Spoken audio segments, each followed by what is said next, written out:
Hey everybody, it's a little bit late on a Friday, but I'm trying to stick with this thing. So the thing I want to share today is that Ryan, who I've been collaborating on lately with Groove, we've been doing something lately that I really like, which is we have one key or primary objective each week.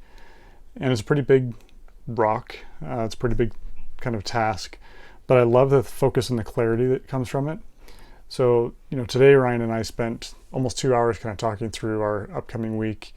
We were talking about where things are at right now with Groove, where the cards are at, and really trying to identify what is the most essential next thing that we need to do to advance that and move it to the next step.